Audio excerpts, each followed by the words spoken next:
Kanu mi Ebuka obi no nozo. Oku ha na Ebuka obi anasu sie mu ndo ya niina mba enye mi date o mere nke who is the greatest. Ibi mu Ebuka obi aka. Ibi mama aka na prophetic. Onye bere ụwa amụma. Ụfọdụ na-abịa ụwa ihe ọzọ nye mbere bụ ụwa amụma ụwa nticha ụwa Chukwu ka m bịara. Ebe mama aka nwoke chụrụ aja ịma aja m nọ n'ime ya. Ichena na manụ henike. Ebe mama aka ịma na meji n'elu okwute ichena na meji n'ụmụ nwaanyị. Ndị nwe bụ onye echichi pụta ka m na gị prove who is a virgin. Ndị nwa chiri echichi take the vow of chastity ka ọ gị nọ. Bịazie mụ nwa ga-take ya to anybody. Ka ịmara mụ na going to keep the law of the spirit. Ibi mama aka who is the Anyanazo greatness here. This is an evil virgin. What kind of virginity? Ebek is the virgin now. It's a guy with a can damn man, he come with the story. Make sure you get the eye. And don't reply to this. Don't reply it. Why are you persecuting the church? Like can do Kochuku every day and a chat and a post. That means that they are losing focus. You believe you are greatest, in the great. Why a lay common Ebuka is your headache? Obum chilling father. Obum singing the father.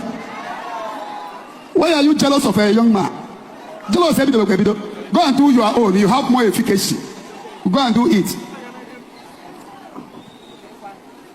I'm going to call something you white again. Obre Ebuka God have preach. I'm a date and think of Kunde Han check over Han I'm a help singing many popular. Then they will thank him. I'm on Naja. My life is not hidden. Many women are going to Atlanta. I'm on Gande, don't talk from you, Nico. I think about offer 2 CL, 3 CL. Give somebody a high 10. 4 CL. No Kuya man. You are outside. Oh, when is it going to be? We get a pregnancy. So many pregnant women, doctor, would I tell you? Some of them will even be the one telling doctor to eat now. I hate tear glove in the name of checking a woman. Why? Why? I try to say her name. Why am I say because of why you go? I don't get that. And the doctor they use wine in the lepo. It might be a lepo. It might be a lepo.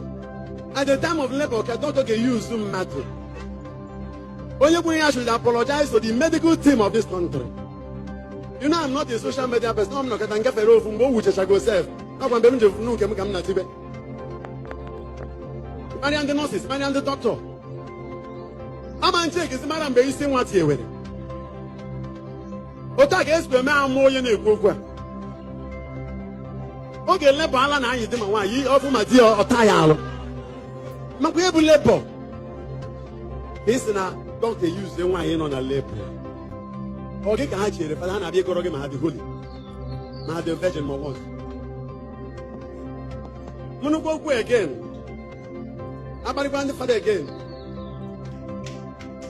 Over a mirigaha. Oh, you're banana.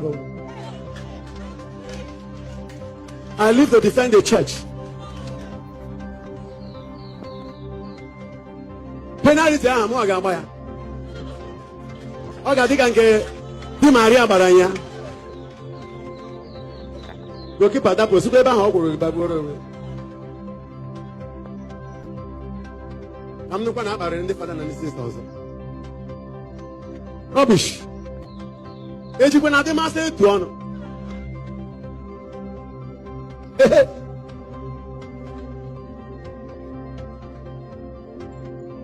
The ones when oye na etu ono wa de ho aso. That's the problem. A reverend sister, one of the reverend sister came to my office. In my office, the managers allowed her to come when I was seeing people.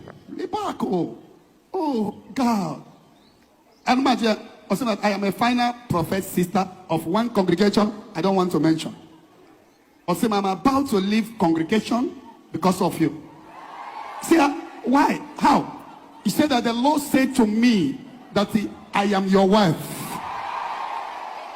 ụfọdụ sụọ na nwunye tatatata asị na ha ewetache niile ịkparịwa ndị Reverend sisters ị nọ na social media kparịwa religious people. Don't you know that Jesus will say, why are you persecuting my Reverend sisters? And you stand up and begin to assault the clerical structure of the church. Atupuja mesago kumaka followers say me attack. Madam puta na obase na Reverend sister na ya ke anu be ya. Iji pulo onye. Ihere megi. You have to apologize to the religious body. Give one day defend the rubbish. The way can injinji the begging. Be careful. In abroad social media. When you see the actually no why or take it or do a coach you were in Amman. Okay, my go again. In my mother, never go yadi. And the father in the Annas and had his sister, and the jacket of my uniform. Who were the real Reverend sisters from good congregations? How about the God, what the God they go? You can hear you. I forgot my real Reverend sister. They just show a layman and Ghana. What's on in the Dodger you couldn't fail. So that thing is a lie. Oh, God, Ariauka. I create a content. Content I can get I but are you reading? Be careful. There are things you don't do. Nge wabo nye chichi, putakamuna ngi prove who is a virgin.